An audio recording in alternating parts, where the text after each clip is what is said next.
Y hablando ya a nivel país, tenemos poco más de 7.000 proveedores mineros. Estos 7.000 proveedores mineros generan más de 1 millón de puestos de trabajo, entre directos e indirectos. Un proveedor te ayuda a gestionar riesgos también inherentes a lo que hace, ¿no? Porque es el especialista. Entonces, a mí me parece que las empresas no están dándole la importancia debida a este socio estratégico. Este año los proveedores van a facturar alrededor de 30.000 millones de dólares. Eso es casi el 4% del PBI. Y si nos proyectamos a unos 4 o 5 años más, casi al 2030, esa cifra va a llegar a ser casi el 12%. Esa certificación era la llamada homologación de proveedores para esa empresa y les servía, digamos, para las renovaciones de sus contratos. Eso tengo entendido que fue una muy buena práctica de parte de esta empresa que ahora está extendida hacia muchas empresas del sector minero.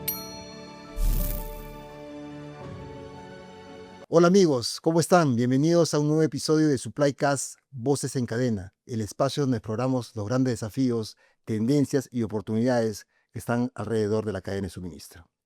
El día de hoy hablaremos de un importante tema que está asociado a los proveedores en general.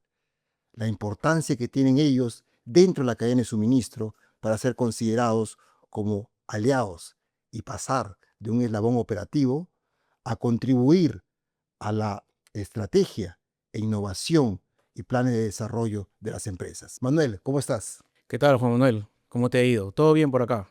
Qué gusto, Manuel. Y vamos a tocar, creo, un punto que es bastante importante y un punto que está inmerso en la cadena, ¿no? Principalmente, diría yo, en los primeros eslabones, pero en realidad creo que en todas, ¿no? Y bueno, estamos acá justamente para, como bien has dicho, ver cuál es el rol estratégico que tienen los proveedores. La importancia relativa, creo, Manuel, de los proveedores no ha sido bien ponderada en general, ¿no? Ya habíamos conversado previamente de que los proveedores juegan un rol importante en, digamos, en la producción, en los planes de desarrollo de las empresas. Y habíamos conversado, por ejemplo, de que en industrias como manufactura, minería, los proveedores del presupuesto que pueden manejar anualmente, el 70% está, digamos, involucrado con esta tercerización a través de proveedores. O sea, es importante. ¿Por qué crees tú que no está teniendo ese reconocimiento debido, si es tan crítico para el desarrollo, digamos, y sostenibilidad de las empresas? Justamente ahí creo que hay una inadecuada forma de ver en dónde entran los proveedores aquí en la cadena y partiendo de la propia definición, ¿no? O sea, un proveedor, si bien es cierto, te entrega materiales, te brinda servicios, pero no solamente es eso, ¿no? Finalmente, ¿tú por qué contratas a un proveedor, a un contratista o a un proveedor? Tú lo contratas porque tú confías en esa empresa que te va a dar un determinado material o te va a brindar un determinado servicio que tú no eres, seguramente por causas inherentes a tu función, capaz de hacerlo, ¿no? Tú no eres representante de una determinada marca, tú no eres especialista en algo, ¿no? Hablando en términos, digamos, del contratante, ¿no? Entonces, tú confías en alguien para que lo haga. Entonces, esa empresa que te va a hacer ese servicio, que te va a brindar ese material, definitivamente tiene un valor importante dentro de tu cadena, dentro de tu valor que vas a proporcionarle al negocio en sí. Un proveedor finalmente no solamente te va a entregar un bien, no te va a entregar un servicio final, lo que va a hacer es generarte valor, ¿no? El proveedor, ¿quién más que un proveedor para que te pueda, digamos, brindar soluciones, ¿no? Para que te pueda proponer temas innovativos, ¿no? En algún aspecto en particular. ¿Quién más que un proveedor que realmente es el especialista en algo, ¿no? Más que un proveedor para brindarte soluciones, para darte propuestas innovadoras. Un proveedor te ayuda a gestionar riesgos también inherentes a lo que hace, ¿no? Porque es el especialista. Entonces, a mí me parece que las empresas no están dándole la importancia debida a este socio estratégico. Un proveedor genera valor, ¿no?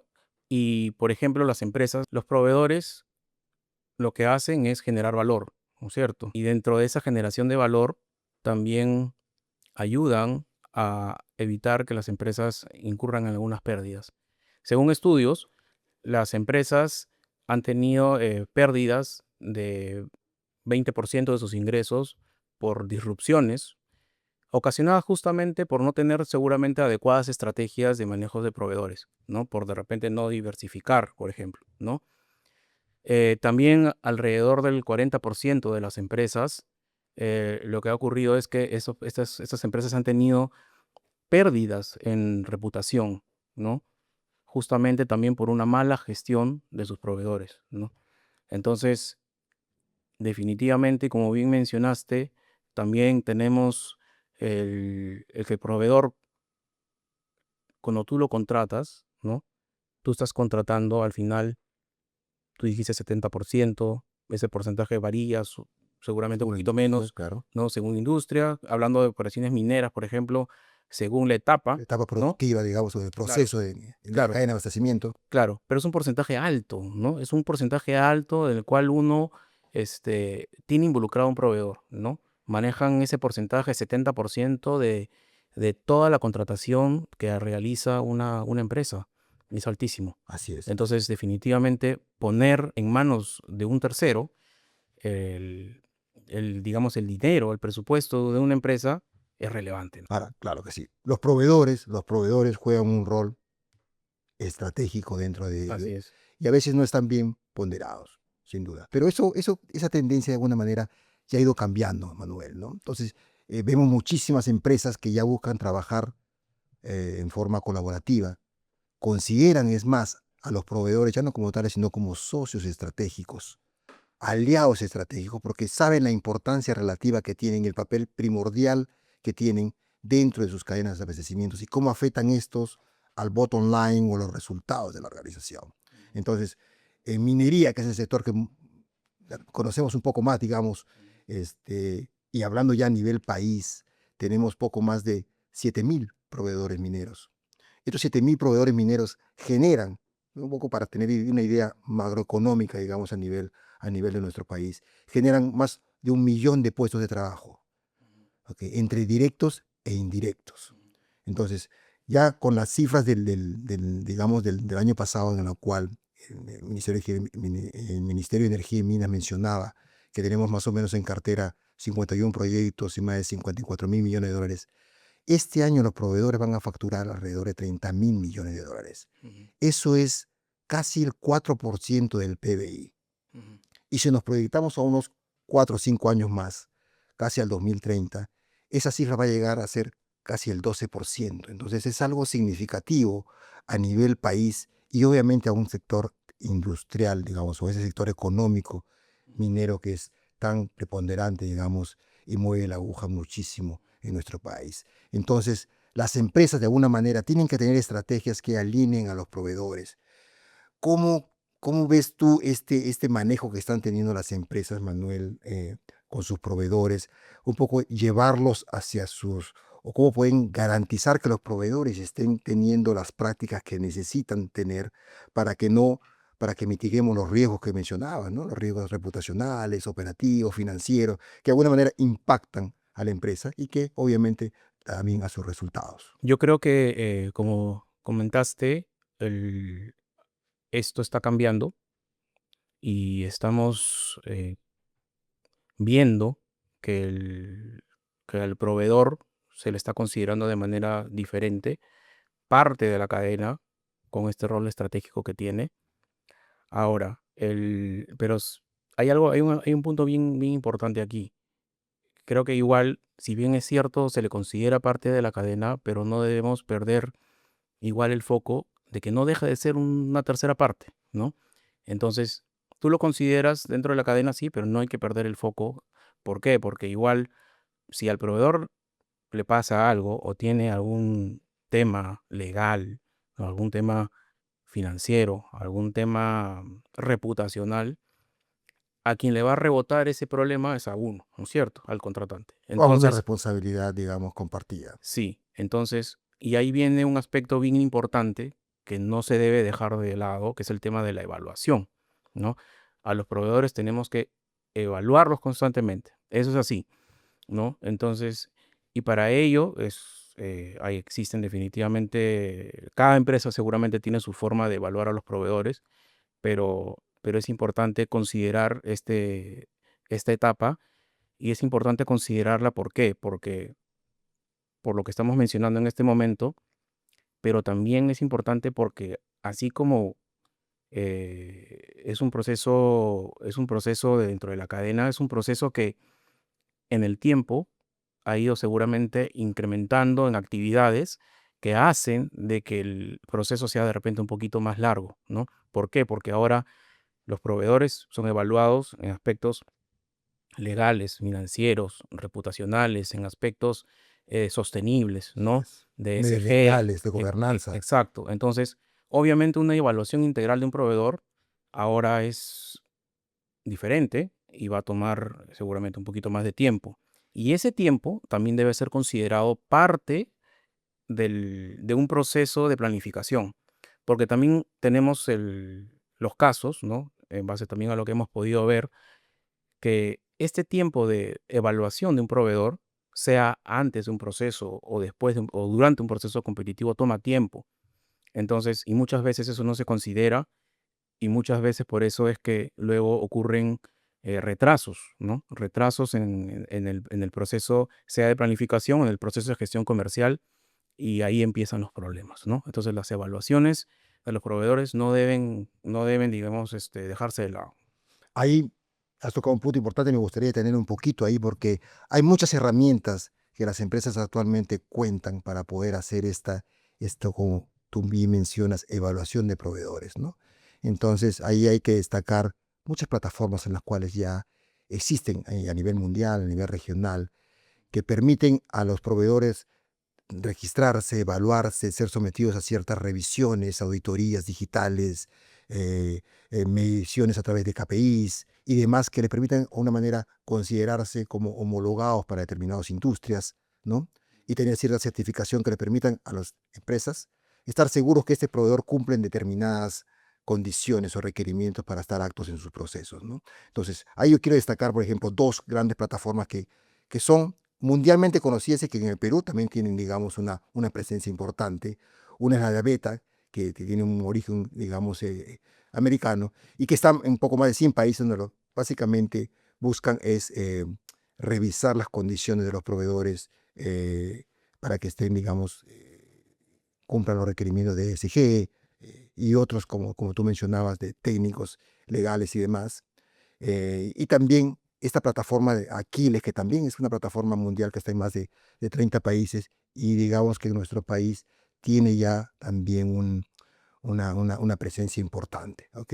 Entonces, estamos hablando de proveedores, por ejemplo, más de 4.000. En Aquiles solamente en nuestro país hablamos más de 4.000 proveedores que están, digamos, registrados y debidamente evaluados y que facilita a las empresas poder tomar o decirles, necesito que estés registrado y evaluado en esa plataforma porque eso me garantiza de alguna manera que mi proceso, digamos, no se va a caer, digamos, por temas de cumplimiento, de ética u otros Claro. técnicos que ya se han superado toda vez tú has pasado esta evaluación. Claro, o como por ejemplo también los sistemas de WorldCheck, ¿no? Que también tienen los equipos de control interno, ¿no? Y también, por ejemplo, una vez que, que ingresan a la empresa, bueno, aunque no necesariamente cuando ingresan, también puede ser, digamos, anterior, porque es parte de la evaluación, el tema de la homologación, ¿no? Muchas empresas tienen sus propios también protocolos de evaluación y homologación de proveedores, y muchos también soportados como por empresas como SGS o Bureau Veritas, ¿no? Entonces, creemos que las empresas, no solo las mineras, las empresas en diferentes industrias están tomando el tema con bastante cuidado y con bastante meticulosidad para poder, digamos, gestionar sus riesgos, porque finalmente también el tema de proveedores, y como ya lo hemos mencionado en anteriores episodios, eh, es una fuente potencial de riesgo si es que tú no lo mides bien, ¿no? Así es, así es. Y hay riesgos reputacionales, económicos, financieros y, digamos, operativos también, ¿no? Así es. Entonces, sí, la homologación es un punto importante. Yo creo que eh, hay empresas especializadas en el medio, una muy reconocida, la que tú bien has mencionado, SGS, que grandes empresas, hasta gobiernos, las contratan para de alguna manera garantizar o revisar, digamos, condiciones importantes de los proveedores o contratistas en las obras, ¿no? Entonces, ha habido mucho revuelo respecto a la homologación, porque la idea era buscar, digamos, en la industria, poder tener un sistema que permita a los proveedores un solo proceso, llamémoslo así, que les garantice a ellos decir, yo me encuentro homologado por una determinada industria, no tengo que estar repitiendo ese tipo de procesos administrativos y de revisiones cada vez que quiero optar a un cliente diferente, ¿no? Entonces, hasta donde yo entiendo, Manuel, ha habido un tema de poder manejar a nivel país un tema de homologación, en minería al menos, que pueda a un proveedor garantizarle que si yo paso este proceso y lo cumplo, puedo trabajar en cualquiera de las empresas que están, digamos, Claro. adheridas a ello, ¿no? Pero hasta donde yo entiendo, no ha llegado a concretarse algo así, salvo tú tengas alguna información un poco más actualizada de ello. Mm. Por ejemplo, en una de las experiencias que yo tuve, había una certificación para los proveedores a cargo de SGS, en los cuales los proveedores pasaban una revisión, una inspección en diferentes aspectos y tenían un determinado porcentaje. Esa certificación era la llamada homologación de proveedores para esa empresa y les servía, digamos, para las renovaciones de sus contratos, ¿no? Entonces, y eso tengo entendido que fue una muy buena práctica de parte de esta empresa que ahora tengo entendido que está extendida hacia muchas empresas del sector minero, ¿no? Entonces, sí se está dando y también existen empresas que también están ofreciendo lo mismo, ¿no? Entonces, pero es algo que, como decía, es algo que ya viene moviéndose bastante y es algo que va en tendencia también, ¿no? El tema de la gestión de los proveedores. De acuerdo.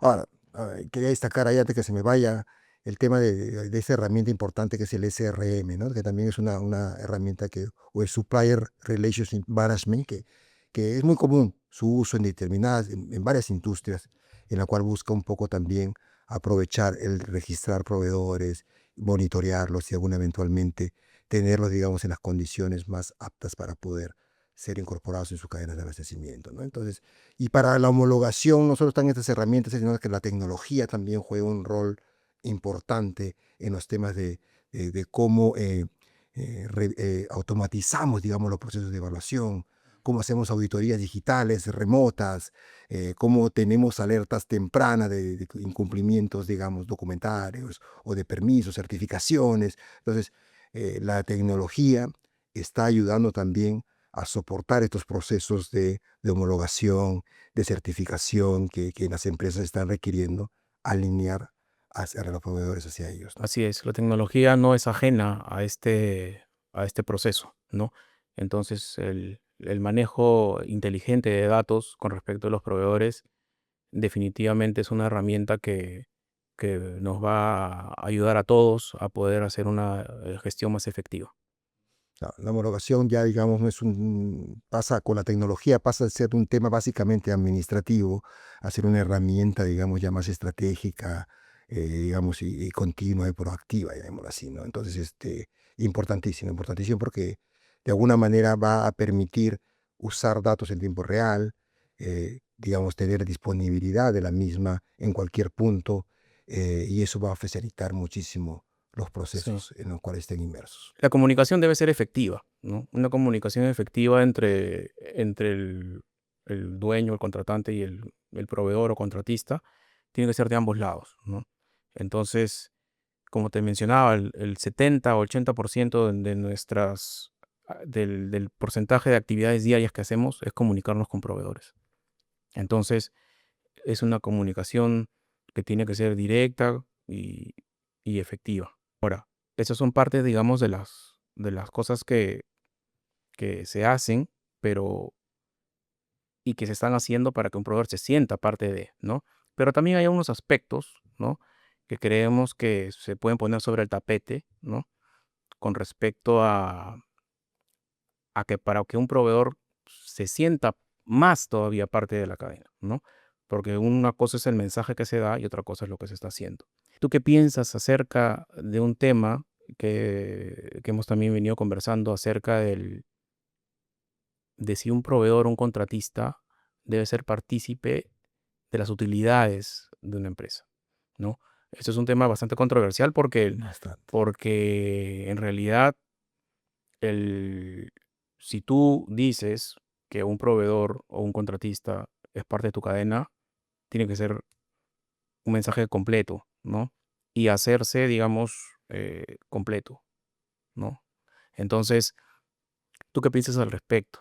¿No? Porque esto de repente se pueda hacer, ¿no? En un cierto porcentaje, pero no seguramente de una manera completa y no como todos esperan.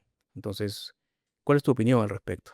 Un punto bastante controversial, Manuel. Yo creo que eh, los proveedores son parte de la cadena, sin duda. Queremos verlos como socios y eso significaría ir más allá de la retribución normal que por la contraprestación o la procura del bien se da.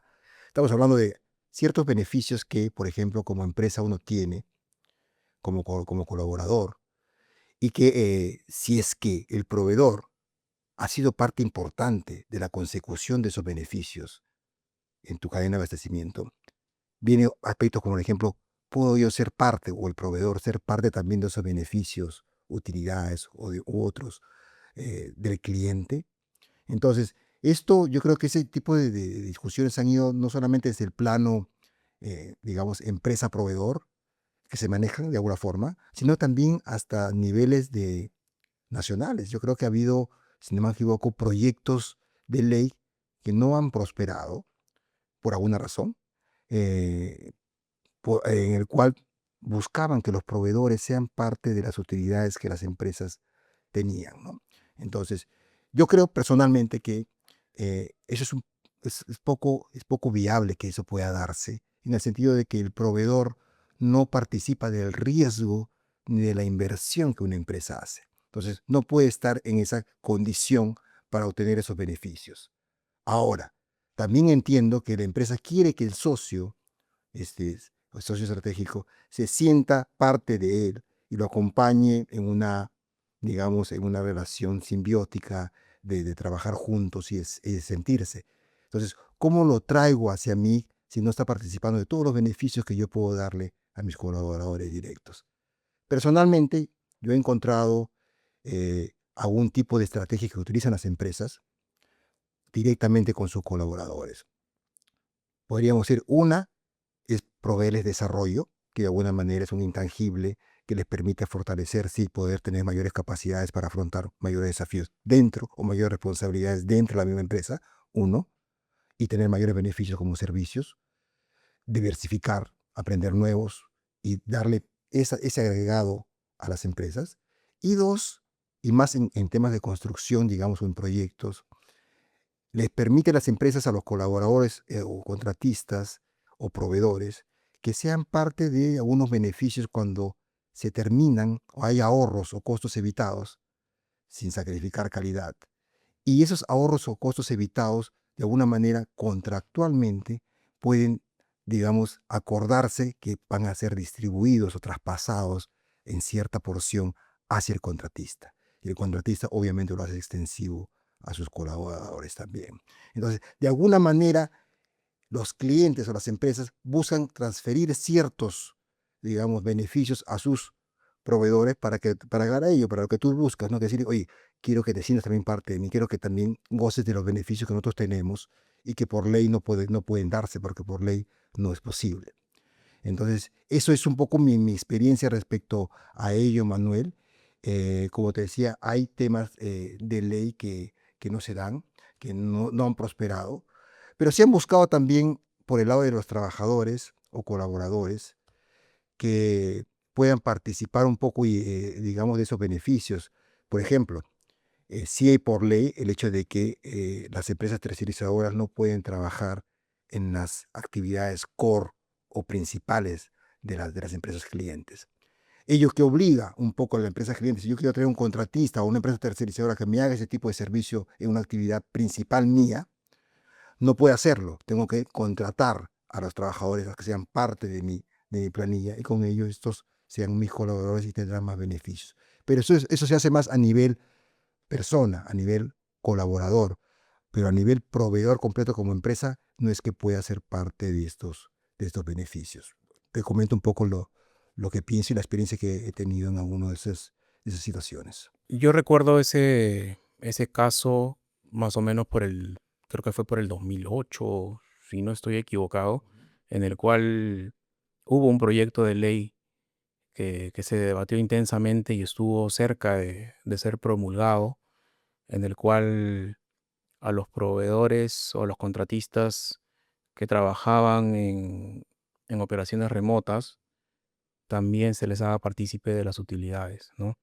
Lo que, lo que aducen también o lo que aducían en ese momento era que trabajaban pues en operaciones, en la misma operación remota de la empresa, En las mismas condiciones ¿no? que lo demás. En las mismas condiciones de los demás. Entonces, ¿cuál era la distinción? ¿No? ¿Cuál era la diferencia? Entonces, eso era lo que deducían los empleados. Por otro lado, también teníamos a los empleados de la propia empresa, en este caso empresa minera, diciendo por qué, digamos, va a ocurrir esto, ¿no? Si, digamos, yo soy un trabajador de la planilla de la empresa, ¿no?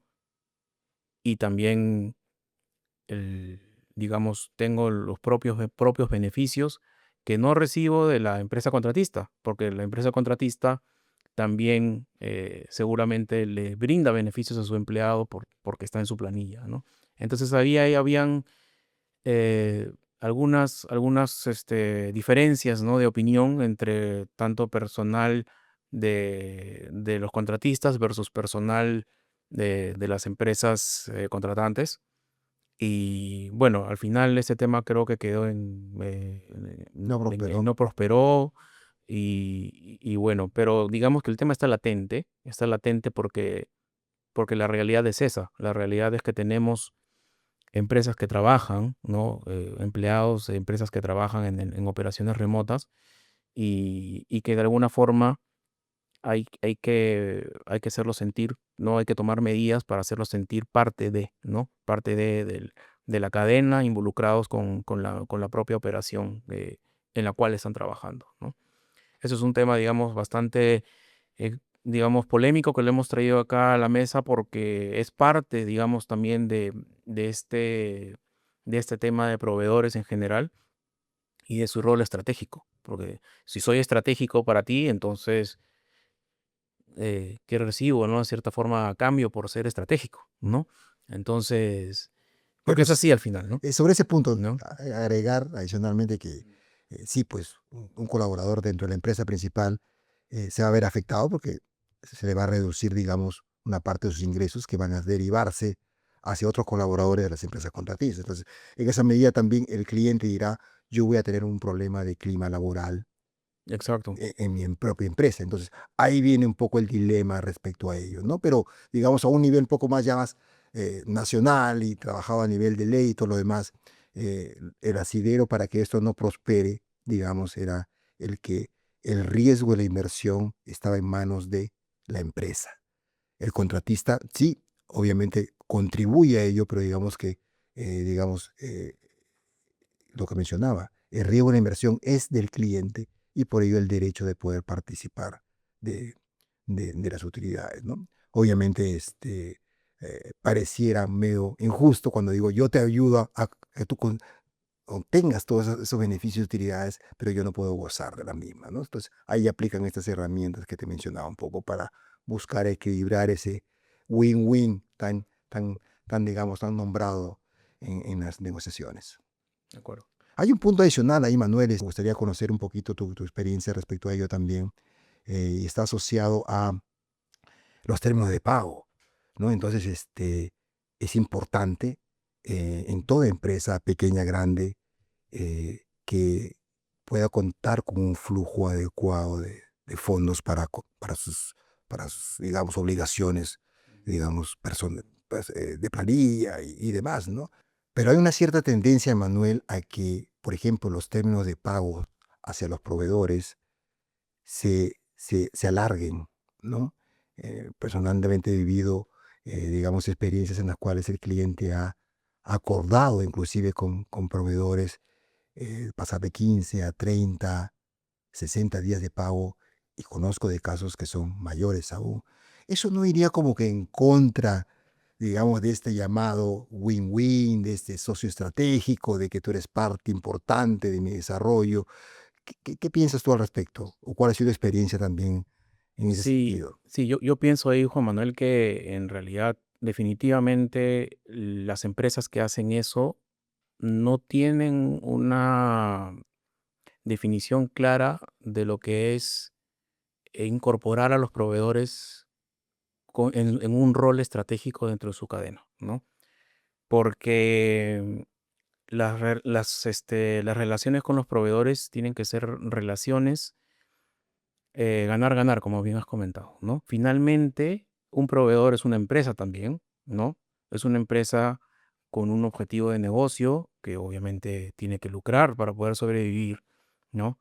Entonces, si bien es cierto, toda empresa está en su legítimo derecho de obtener réditos, de obtener beneficios económicos, pero cuando tú haces una transacción o un acuerdo comercial, tú tienes que verlo desde una óptica más en ese sentido, una relación beneficiosa para ambas partes, ¿no?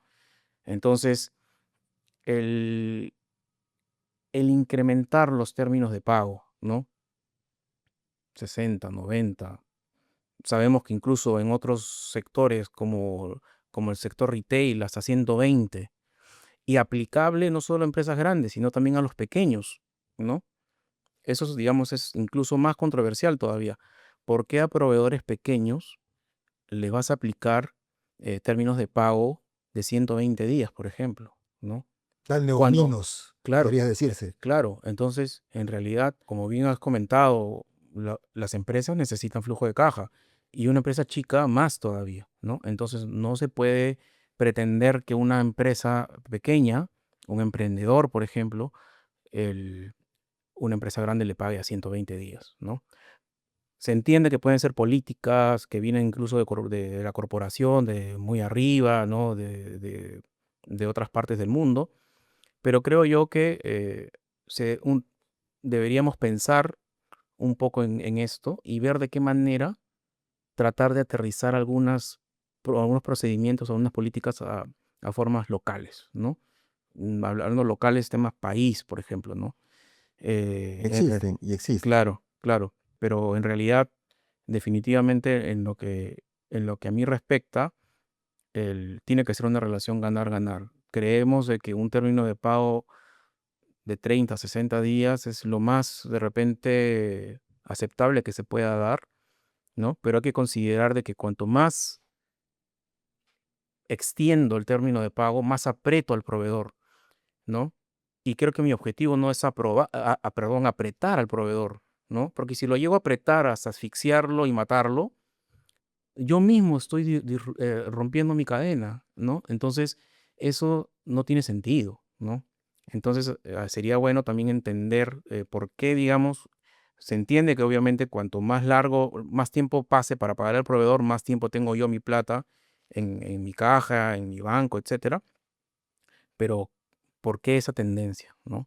Yo creo Porque que esa tendencia, y sería excelente de repente en algún momento tener también acá en el programa algún financiero que nos explique mejor ese tema, ¿no? Porque definitivamente es un tema que también es un tema controversial y saber y entender por qué, digamos, esta extensión y por qué no puede ser, digamos, también más aterrizado a una realidad local y sobre todo con los empresarios más pequeños, ¿no? Yo creo que sí, ha habido, personalmente puedo decir que este tipo de situaciones, de extensiones en los términos de pago ha correspondido a desafíos de la economía globales, que ha afectado a muchas empresas a nivel mundial y que de alguna manera ha se ha surtido efecto porque era una necesidad. Es así como lo manejan. Ahora, también ha habido cierta responsabilidad en ello. Yo creo que las empresas no han dejado solos a sus proveedores. En mis experiencias, las empresas suelen de alguna manera ofrecer, por ejemplo, herramientas como el factoring, que las empresas más grandes pueden tener mejores condiciones con empresas bancarias y las trasladan a sus proveedores para que puedan ellos también aprovechar ese beneficio y tener un pago más pronto, obviamente a una tasa de descuento aplicada, pero esa tasa de descuento va a ser mucho más beneficiosa porque lo ha negociado, digamos, el cliente con una capacidad mucho mayor que ellos. Y un caso muy especial que voy a resaltar ahí, Manuel, es el caso de proveedores locales. Yo creo que las empresas en general sí han tenido y siguen teniendo y lo van a seguir teniendo una clara diferenciación de un proveedor local, porque obviamente cualquier incremento en los términos digamos, de pago va a afectar directamente en su capacidad de sobrevivir, de subsistir y puede llevarlo, digamos, a la quiebra, ¿no? Y eso definitivamente no va a soportar ninguna estrategia de sostenibilidad de una empresa, ¿no? Pero totalmente de acuerdo en que este, son estrategias que utilizan las empresas. Debe corresponder, obviamente, también a, un, a, un, a una razón, digamos, económica, digamos, financiera importante dentro de la organización. Pero también hay alternativas que pueden ellos usar y están usando. Claro. Ahora, también es cierto que eso lo hemos visto mucho en nuestra experiencia en el sector minería, pero quisiéramos ver que esto también se aplique en otros sectores, ¿no? Entonces hay que, digamos, también estar al pendiente de lo que sucede, ¿no? Con otros sectores y que eso sea así en realidad, ¿no? Ojalá que de verdad esa tendencia también de apoyar al pequeño empresario, a la pequeña empresa se dé, ¿no? Yo quisiera también tocar o poner un ejemplo, ¿no? De cómo también esta relación colaborativa, empresa-proveedor, rinde sus frutos cuando realmente un proveedor se siente parte de la cadena, ¿no? En una experiencia anterior que tuve, allá por el año 2008, cuando hubo la crisis financiera y los precios del cobre bajaron drásticamente, hubo una indicación de la dirección de la empresa para que llamemos a todos los proveedores y extendamos los términos de pago, justamente hablando de este tema.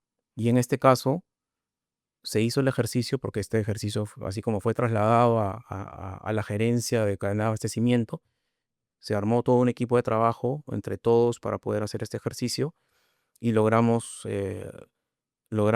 extender los términos de pago de de la gran mayoría de los proveedores, ¿no? Si no estoy equivocado, de 30 a 60 días. ¿Y por qué? Porque habían relaciones de mucha confianza con la empresa, entre el proveedor y la empresa. Entonces, inmediatamente nosotros levantábamos el teléfono, ellos nos decían, sí, te apoyo, ¿no? Entonces, ese, digamos, es el tipo de relación que nosotros estamos buscando, ¿no? Cuando hacemos un acuerdo comercial y cuando vamos a generar una relación proveedor-cliente, ¿no?